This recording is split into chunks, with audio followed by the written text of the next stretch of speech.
TV9 ಡಿಜಿಟಲ್ಗೆ ಸ್ವಾಗತ. ನಾನು ಕಿರಣ್.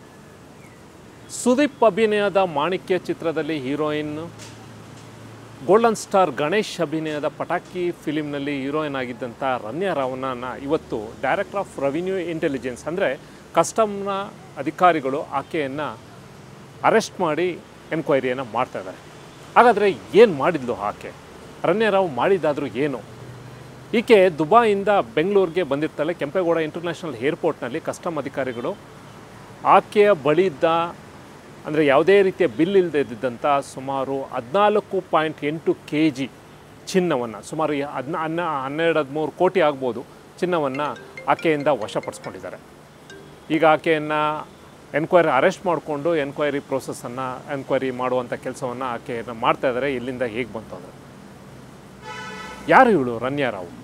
ಈಕೆ ಮೂಲತಃ ಚಿಕ್ಕಮಗಳೂರಿನ ಈಕೆ ಕನ್ನಡ ಫಿಲಿಮ್ನಲ್ಲಿ ಸುಮಾರು 1-2 ಫಿಲಿಮು, ತಮಿಳು 1 ಫಿಲಿಮ್ ಆ್ಯಕ್ಟ್ ಮಾಡಿದ್ದಾಳೆ.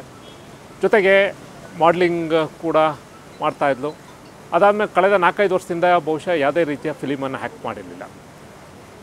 ಈಕೆ ಫ್ರೀಕ್ವೆಂಟಾಗಿ ದುಬೈಗೆ ಹೋಗೋದು, ಬಿಸ್ನೆಸ್ ಇದೆ ಅನ್ನೋ ಕಾರಣಕ್ಕೆ ನಾನು ದುಬೈಲಿ ಬಿಸ್ನೆಸ್ ಮಾಡ್ತೀನಿ ಅಂತ ದುಬೈಗೆ ಹೋಗೋದು, ಬೆಂಗಳೂರಿಗೆ ಬರೋದು ಫ್ರೀಕ್ವೆಂಟಾಗಿ ಮಾಡಿಕೊಂಡು ಬರ್ತಾಯಿದ್ಲು.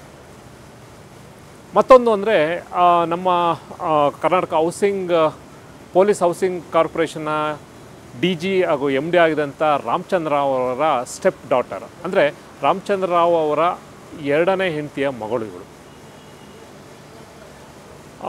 ಇನ್ನು ಉಳಿದಂತೆ ಏನು ಈ ಒಂದು ಪ್ರಕರಣಕ್ಕೆ ಸಂಬಂಧಪಟ್ಟಂತೆ ಹೇಳೋದಾದರೆ, ಮುಖ್ಯವಾಗಿ ಈಕೆ ರೆಗ್ಯುಲರಾಗಿ ಫ್ರೀಕ್ವೆಂಟಾಗಿ ದುಬೈಗೆ ಹೋಗೋದು, ಬೆಂಗಳೂರಿಗೆ ಬರ್ತಾ ಇರ್ತಾಳೆ. ಬಹುಶಃ ಭಾಳಷ್ಟು ಸರಿ ಈಕೆ ಅಲ್ಲಿಂದ ಗೋಲ್ಡನ್ನು ತೊಗೊಬರೋದು, ಇಲ್ಲಿ ಬಂದು ಕೊಡುವಂಥದ್ದು, ಇಲ್ಲಿಗೆ ತೊಗೊಬರ್ತಾಯಿದ್ದು, ಸ್ಮಗ್ಲಿಂಗ್ ಇಲ್ಲಿಗಲಾಗಿ ತೊಗೊಬರ್ತಾಯಿದ್ದು ಮಾಡ್ತಾಯಿದ್ದು ಅಂತ ಅನಿಸುತ್ತೆ. ಬಹುಶಃ ಈ ಒಂದು ಮಾಹಿತಿ ಡೆಲ್ಲಿಯಲ್ಲಿ ಇರುವಂಥ ಡೈರೆಕ್ಟರ್ ಆಫ್ ರೆವಿನ್ಯೂ ಇಂಟೆಲಿಜೆನ್ಸ್ ಅಧಿಕಾರಿಗಳಿಗೆ ಬಹುಶಃ ಮಾಹಿತಿ ಸಿಕ್ಕಿದೆ.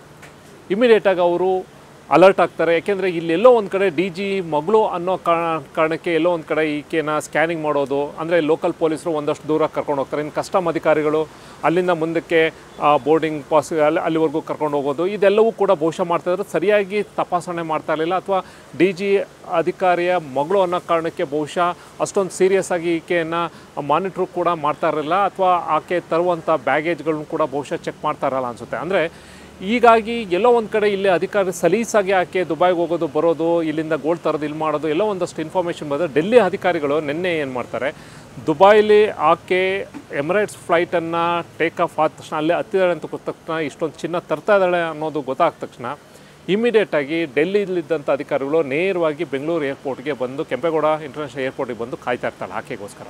2 hours ಮುಂಚೆನೇ ಇಲ್ಲಿ ಏರ್ಪೋರ್ಟಲ್ಲಿ ಕಾಯ್ತಾಯಿದ್ರೆ, ಆಕೆ ಬಂದ ತಕ್ಷಣ ಆಕೆಯಲ್ಲಿ ಬಳಿ ಇದ್ದಂಥ ಮತ್ತು ಆಕೆ ಏನು ಬಟ್ಟೆಯಲ್ಲಿ ತೊಗೊಬಂದಂಥ ಏನು ಈ ಒಂದು ಗೋಲ್ಡನ್ನು ಕಂಪ್ಲೀಟಾಗಿ ಈಗ ಸೀಸ್ ಮಾಡಿ ಎನ್ಕ್ವೈರಿ ಮಾಡ್ತಾಯಿದ್ದಾರೆ.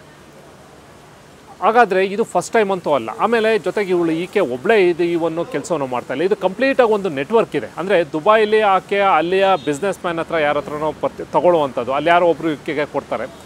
ಈಕೆ ಮತ್ತು ಅಲ್ಲಿಯ ಅಧಿಕಾರಿಗಳು, ಅಂದರೆ ಅಲ್ಲಿ ಏರ್ಪೋರ್ಟಲ್ಲಿರುವಂಥ ಕೆಲ ಅಧಿಕಾರಿಗಳು ಬಹುಶಃ ಶಾಮೀಲಾಗಿದ್ದಾರೆ. ಇದೊಂದು ಕಂಪ್ಲೀಟ್ ನೆಟ್ವರ್ಕು. ಅಲ್ಲಿಂದ ಆಕೆ ಏರ್ಪೋರ್ಟ್ ಬಂದ ತಕ್ಷಣ, ಇಲ್ಲಿ ಬಂದ ತಕ್ಷಣ ಇಲ್ಲಿ ಒಂದು ನೆಟ್ವರ್ಕ್ ಇರುತ್ತೆ. ಅಂದರೆ ಇಲ್ಲಿ ಆಫೀಸರ್ಸ್ ಯಾವ ಟೈಮಲ್ಲಿ ಯಾವ ಶಿಫ್ಟಲ್ಲಿ ಇರ್ತಾರೆ, ಆ ಶಿಫ್ಟ್ಗೆ ಆ ಶಿಫ್ಟಲ್ಲಿ ಇದ್ದಂಥ ಟೈಮಲ್ಲೇ ಇವರು ಫ್ಲೈಟಲ್ಲಿ ಬರುವಂಥದ್ದು. ಆಮೇಲೆ ಜೊತೆಗೆ ಇಲ್ಲಿ ಬಂದ ತಕ್ಷಣ ಇಲ್ಲಿ ಮತ್ತೆ ತಂದಂಥ ಗೋಲ್ಡ್ನ ಎಲ್ಲಿಗಲಾಗಿ ಏನು ತಂದಿರ್ತಾರೆ ಅದನ್ನು ಯಾವುದೇ ರೀತಿಯ ಬಿಲ್, ಇಲ್ಲಿ ಸ್ಮಗ್ಲಿಂಗ್ ಏನು ಗೂಡ್ಸ್ ಏನಿದೆ ಇದಕ್ಕೆ ಸಂಬಂಧಪಟ್ಟಂತೆ ಇಲ್ಲಿ ಒಂದು ಕೊಡುವಂಥದ್ದು. ಬಹುಶಃ ಈಕೆಗೆ ಒಂದಷ್ಟು ಕಮಿಷನ್ನು, ಈಕೆಗೆ ಒಂದಷ್ಟು ದುಡ್ಡು ಬಹುಶಃ ಇದು. ಅಂದರೆ ಇದೇನು ಫಸ್ಟ್ ಟೈಮ್ ಅಲ್ಲ.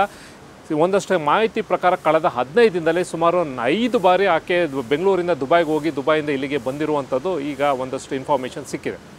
ಈಗ ಆಕೆಯನ್ನು ಎನ್ಕ್ವೈರಿ ಮಾಡ್ತಾ ಇರೋ ಅಧಿಕಾರಿಗಳು ಎಷ್ಟು ಸರಿ ಹೋಗಿದ್ರು, ಯಾವ ಟೈಮಲ್ಲಿ ಈಕೆ ಬರ್ತಾಯಿದ್ದು, ಯಾವ ಟೈಮಲ್ಲಿ ಅಲ್ಲಿಯ ನೆಟ್ವರ್ಕ್ ಏನು, ಇಲ್ಲಿಯ ನೆಟ್ವರ್ಕ್ ಏನು, ಎಲ್ಲ ವಿಚಾರವನ್ನು ಕೂಡ ಈಗಾಗಲೇ ಆಕೆಯಿಂದ ಪಡ್ಕೋತಾ ಇದ್ದಾರೆ. ಜೊತೆಗೆ ಬಹುಶಃ ಸಂಜೆ ನಂತರ ಆಕೆಯನ್ನು ಕೋರ್ಟ್ಗೆ ಪ್ರೊಡ್ಯೂಸ್ ಮಾಡಿ ಮತ್ತೊಂದಷ್ಟು ಜನ ಅವಕ್ಕೆ ಕಸ್ಟಡಿಗೆ ತೊಗೊಳ್ಳುವಂಥದ್ದು. ಅದು ಇರಲಿಲ್ಲ ಅಂತಂದರೆ ಬಹುಶಃ ಎಲ್ಲ ಮಾಹಿತಿಯನ್ನು ಕೊಟ್ಟಿದ್ರೆ ಆಕೆಯನ್ನು ಮತ್ತೆ ಜೈಲಿಗೆ ಕಳಿಸುವಂಥದ್ದು, ಅದಾದಮೇಲೆ ಬೇಲ್ ಪ್ರೊಸೀಜರ್, ಅದಾದಮೇಲೆ ಟ್ರಯಲ್ ಆಗುವಂಥದ್ದು ಮಾಡ್ತಾರೆ. ಆದರೆ ಇದು ಈಕೆ ಒಬ್ಬಳೇ ಅಲ್ಲ, ಇನ್ನೂ ಕೂಡ ಸಾಕಷ್ಟು ಜನ ಈ ನೆಟ್ವರ್ಕಲ್ಲಿರುವಂಥದ್ದು ಈಗ ಒಂದಷ್ಟು ಇನ್ಫಾರ್ಮೇಷನ್ ಅಧಿಕಾರಿಗಳಿಗೆ ಸಿಕ್ಕಿದೆ. ಆ ದಿಕ್ಕಿನಲ್ಲಿ ತನಿಖೆಯನ್ನು ಮಾಡ್ತಾಯಿದ್ದಾರೆ. ಒಟ್ಟಾರೆ DG ಮಗಳು ಅನ್ನೋ ಒಂದು ಕಾರಣಕ್ಕೋಸ್ಕರ ಇದ್ದಂಥ ಏನೊಂದು ಆಕೆಗೆ ಒಂದಂಥ ಫ್ರೀಡಮ್ ಅಂತ ಅಥವಾ ಸಂಬಂಧಪಟ್ಟಂತೆ ಸಲೀಸಾಗಿ ಈಸಿಯಾಗಿ ಹೋಗ್ಬೋದು, ಎಷ್ಟು ಮಿಸ್ಯೂಸ್ ಮಾಡ್ಕೊಂಡಿರುವಂಥದ್ದು ಈ ಪ್ರಕರಣದಿಂದ ಬೆಳಕಿಗೆ ಬಂದಿದೆ. ಜೊತೆಗೆ ಕಸ್ಟಮ್ ಅಧಿಕಾರಿಗಳು ಯಾರ್ಯಾರು ಈಕೆ ಬಂದಾಗೆಲ್ಲವೂ ಕೂಡ ಸಲೀಸಾಗಿ ಯಾವುದೇ ರೀತಿಯ ಸ್ಕ್ಯಾನಿಂಗ್ ಮಾಡ್ದಲ್ಲೇ ಬಿಡ್ತಾಯಿದ್ರು, ಆ ದಿಕ್ಕಿನಲ್ಲೂ ಕೂಡ ತನಿಖೆ ಆಗಬೇಕಾಗಿದೆ.